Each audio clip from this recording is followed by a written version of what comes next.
Baiklah, kita ketemu dalam kuliah daring, kuliah online, mata kuliah etika insani. Karena kuliah kita ini kuliah daring dan menggunakan media YouTube, diharapkan Anda untuk mengklik subscribe dan tanda lonceng di channel YouTube ini demi kelancaran pelaksanaan proses belajar mengajar kita selanjutnya. Terima kasih. Kuliah 1. Mata kuliahnya etika insani. Dan buku yang dianjurkannya adalah 1. Buku kuliah etika oleh Dr. Andes Ahmad Haris Juber, penerbit Raja Wali Pers. Buku yang kedua adalah buku Etika Sosial, Ajas Moral dalam Kehidupan Masyarakat oleh Dr. Andes Haji Burhanuddin Salam, penerbit Rineka Cipta Jakarta. Mata kuliah etika insani, kuliah 1, definisi etika, sikap dan perilaku manusia. Etika adalah moral, adalah akhlak. Etika, moral, akhlak secara umum sama. Secara umum berbicara tentang sikap dan perilaku manusia. Perilaku manusia yang baik, perilaku manusia yang benar dan terpuji. Jadi etika itu moral, akhlak, dan insani adalah manusia. Sehingga etika insani adalah akhlak manusia, disiplin ilmu yang mempelajari akhlak manusia. Kalau itu pelajaran akhlak, kenapa tidak dinamakan akhlak? Kenapa harus dinamakan etika insani? Etika insani memang mempelajari akhlak, mempelajari moral, dan beberapa ahli sejak dahulu sampai saat ini banyak yang membahas tentang etika dan moral, sehingga agar pengetahuan dan wawasan kita lebih luas, maka pelajaran akhlak kita ini akan meliputi pembahasan tentang etika dari para ahli, dari para filosof muslim maupun non-muslim yang berbicara tentang etika dan moral, sehingga akan dapat dipahami secara lebih lengkap dan dapat dipahami juga sudah sejak dahulu bahwa ternyata masalah etika dan masalah moral sudah menjadi concern para ahli sejak dahulu sampai pada zaman Nabi dan sampai saat ini, sampai sekarang ini. Beberapa ahli menyebutkan etika adalah filsafat moral.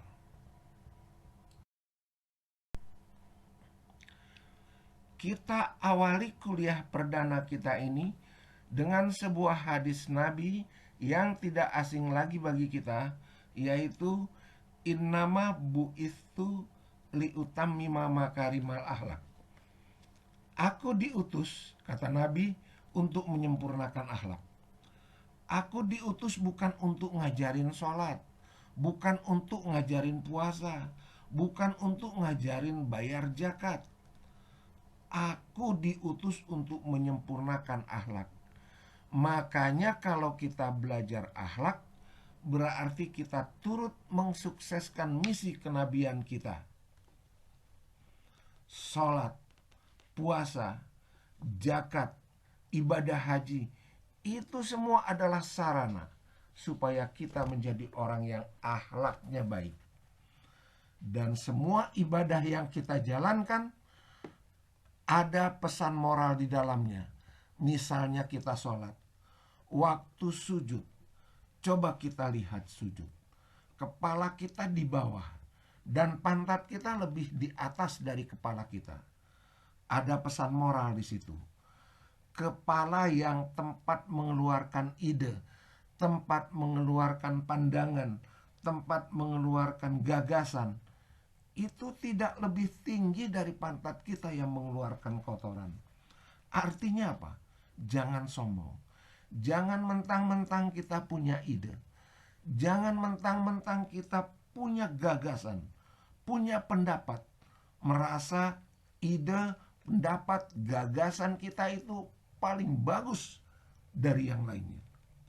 Ingat, ide, gagasan, pendapat yang keluar dari kepala kita itu tidak lebih tinggi daripada kotoran yang keluar dari pantat kita saat kita sujud. Nah, ini pesan moral dari sujud.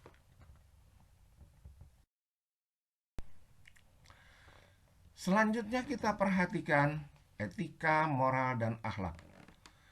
Secara substansial, etika, moral, dan akhlak adalah sama, yakni ajaran tentang baik, buruknya, salah, benarnya perilaku manusia dalam hubungannya dengan Tuhan, sesama manusia, dan dengan alam semesta. Yang membedakan satu dengan yang lainnya adalah dasar atau ukuran baik dan buruk itu sendiri. Etika merupakan ajaran yang membahas kebaikan dan keburukan berdasarkan ukuran akal, rasio. Moral merupakan ajaran yang membahas kebaikan dan keburukan berdasarkan ukuran tradisi yang berlaku dan berkembang dalam suatu masyarakat tertentu. Akhlak merupakan ajaran yang membahas kebaikan dan keburukan berdasarkan ukuran ajaran agama. Kalau kita bicara tentang etika atau tentang moral, maka kita akan bicara tentang sikap dan perilaku manusia.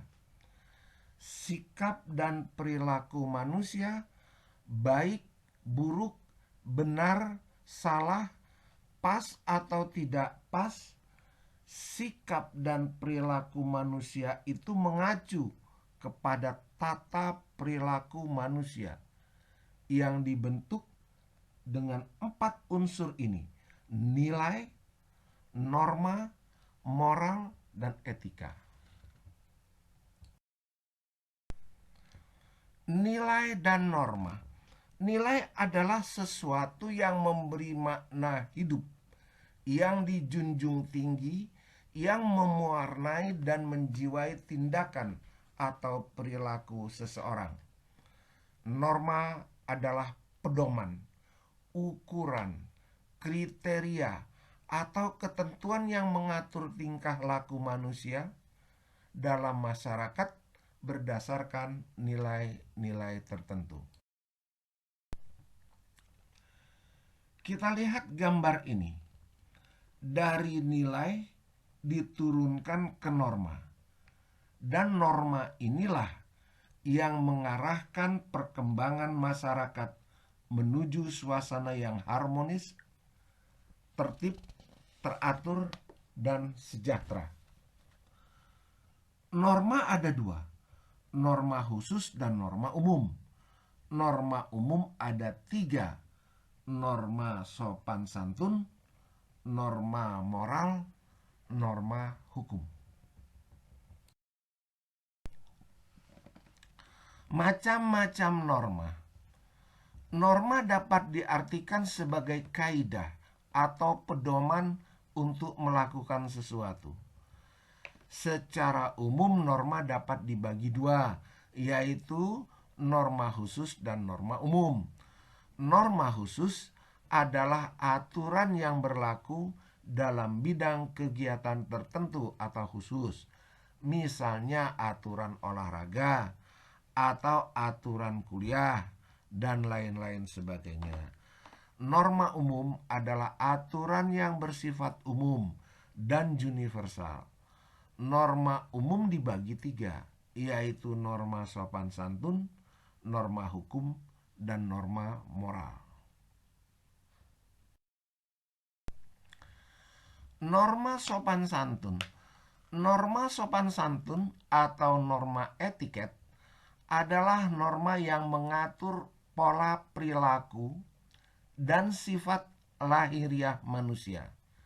Misalnya mengatur perilaku pergaulan, bertamu, makan, minum, berpakaian, dan selanjutnya.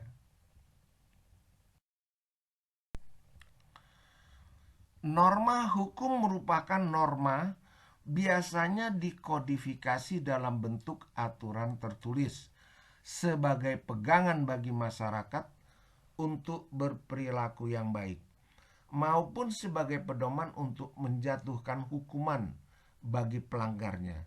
Misalnya Undang-Undang Dasar 1945, PP, Peraturan Pemerintah, TAP MPR, Kepres, KUHP, dan lain-lain sebagainya.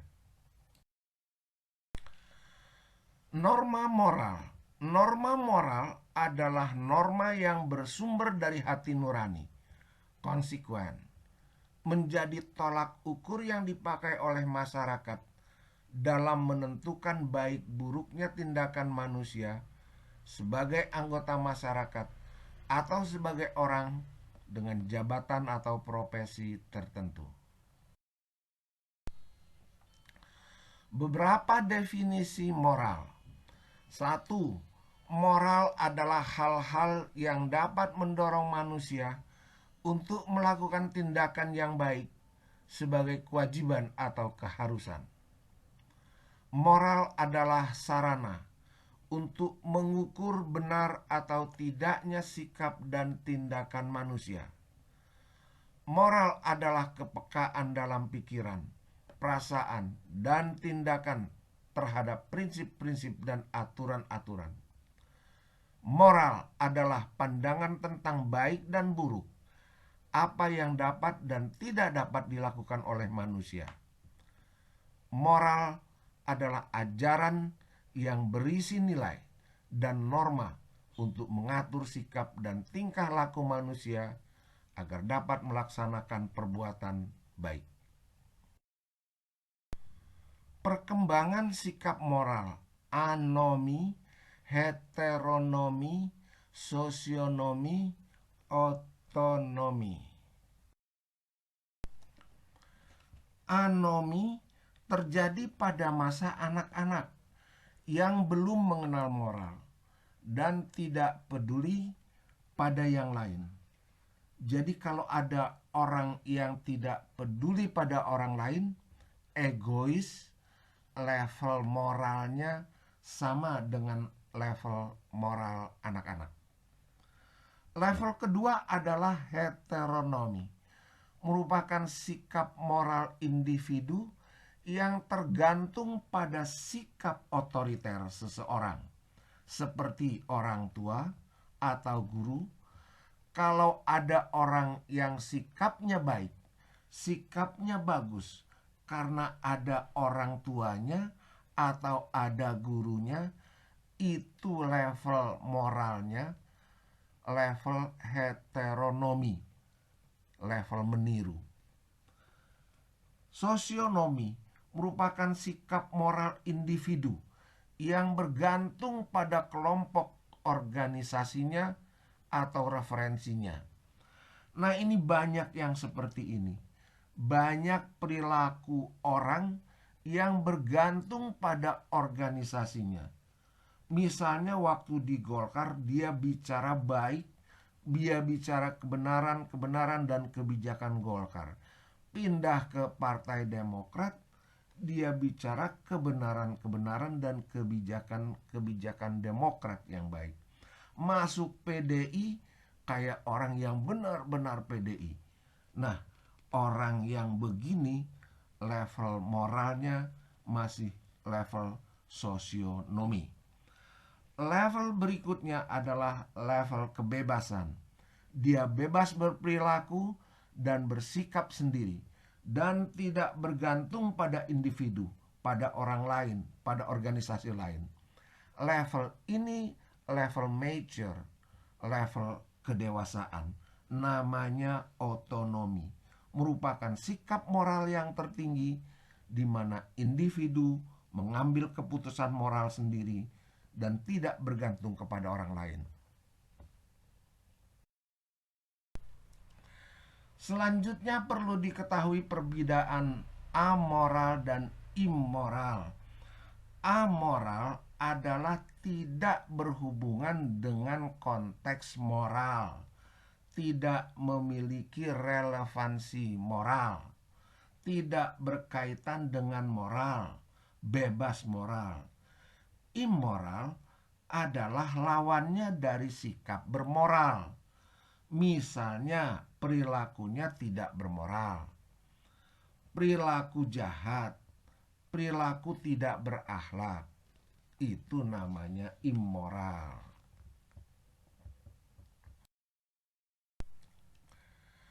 Pengertian etika. Etika sama dengan moral.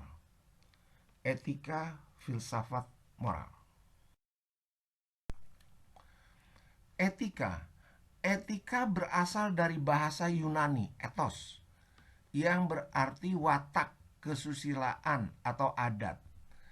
Etika juga bisa dimaknai dengan satu, ilmu tentang apa yang baik dan apa yang buruk, dan tentang hak dan kewajiban moral atau akhlak. Dua, kumpulan asas atau nilai yang berkenaan dengan akhlak. Tiga, nilai mengenai benar dan salah yang dianut suatu golongan masyarakat. Budi pekerti berarti tingkah laku, perangai, akhlak, watak, dan sebagainya. Perbedaan dan persamaan etika dan etiket. Etika dan etiket adalah hal yang menyangkut perilaku manusia, namun kedua-duanya memiliki perbedaan. Etika berasal dari bahasa Yunani, yaitu ethos, yang bermakna watak, kebiasaan. Etiket berasal dari bahasa Prancis, yaitu etiquette, yang berarti sopan santun.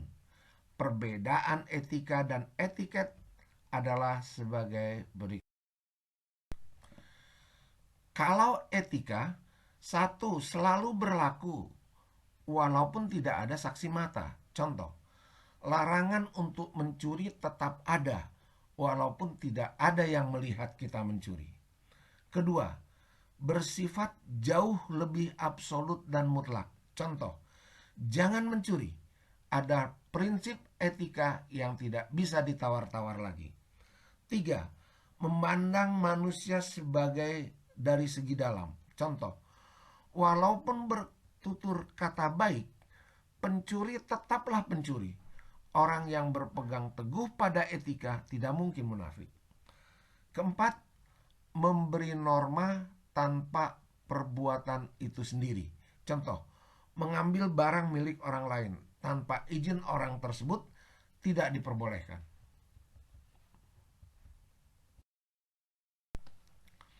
Sedangkan etiket, satu, hanya berlaku dalam pergaulan. Etiket tidak berlaku saat tidak ada orang lain atau tidak ada saksi mata yang melihat. Contoh, bertahak di saat makan atau habis makan merupakan perilaku yang dianggap tidak sopan. Namun hal ini tidak berlaku jika kita makan sendiri, kemudian bertahak dan tidak ada orang yang melihat, sehingga tidak ada yang beranggapan bahwa kita tidak sopan. Yang kedua, bersifat relatif. Contoh, yang dianggap tidak sopan dalam suatu kebudayaan bisa saja dianggap sopan dalam kebudayaan lainnya. Ketiga, hanya memandang manusia dari segi lahiriah saja. Contoh, banyak penipu dengan maksud jahat berhasil mengelabui korbannya karena penampilan dan tutur kata mereka yang baik. Keempat, etiket menyangkut cara suatu perbuatan harus dilakukan oleh manusia. Misalnya, memberikan sesuatu kepada orang lain dengan menggunakan tangan kanan.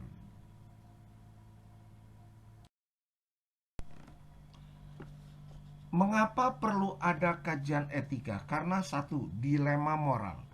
Dua, fundamental ambiguity of human existence. Tiga, kebutuhan akan ketertiban sosial. Keempat, kebutuhan akan pemenuhan fitrah kemanusiaan. Dilema moral, contohnya misalnya dalam situasi perang dengan tentara musuh yang terkenal kejam, sekelompok warga sipil bersembunyi agar tidak terbunuh. Bayangkan di dalam ruangan ada seorang ibu membawa bayi yang sedang menangis. Di sini muncul dilema moral yang besar. Dia harus mendekap mulut sang anak dengan konsekuensi bayinya kehilangan nafas, atau membiarkan bayinya menangis dan semua orang yang tengah bersembunyi mati terbunuh. Jika menjadi ibu tersebut, apa yang akan Anda lakukan? Dilema moral. Fundamental ambiguity of human existence, yaitu dasar karakter eksistensi manusia yang sifatnya ambigu. Ambigu itu tidak jelas, karena dunia batin manusia itu tidak mudah ditebak. Cara menanggapi realitas selalu berubah-ubah. Hari ini dia kelihatan baik, besok untuk kondisi dan situasi yang sama dia kelihatan tidak baik. Ambigu, tidak jelas. Padahal dalam berperilaku, pilihan harus jelas, harus dapat menangkap secara jernih. Kebutuhan akan ketertiban sosial maksudnya adalah dengan adanya moral diharapkan masyarakat menjadi tertib. Kebutuhan akan fitrah kemanusiaan, kita menganggap bahwa manusia itu fitrahnya baik. Nah, mewujudkan kebaikan itu kadangkala susah. Makanya harus ada tuntutan moral supaya tetap jadi manusia baik sesuai fitrahnya. Demikian kuliah pertama untuk mata kuliah etika insani. Akan kita lanjutkan nanti pada kuliah-kuliah berikutnya. Semoga bermanfaat untuk kita semua. Sekian dan terima kasih. Kalau Anda suka, Anda senang, jangan lupa untuk klik subscribe, klik tanda lonceng dan share. Dan akhirnya, wallahu muwafiq ila aqwamit thoriq. Wassalamualaikum warahmatullahi wabarakatuh.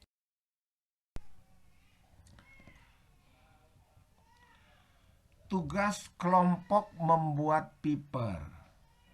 Karena jumlah mahasiswanya sedikit, maka setiap kelompok terdiri dari 2 orang. Paper minimal 8 halaman, maksimum 10 halaman. Judul paper sesuai daftar, ditik rapi dengan Microsoft Word, tipe huruf Time New Roman, ukuran 12, jarak spasinya 1,5, dikirim ke email dedinurdin1234@gmail.com.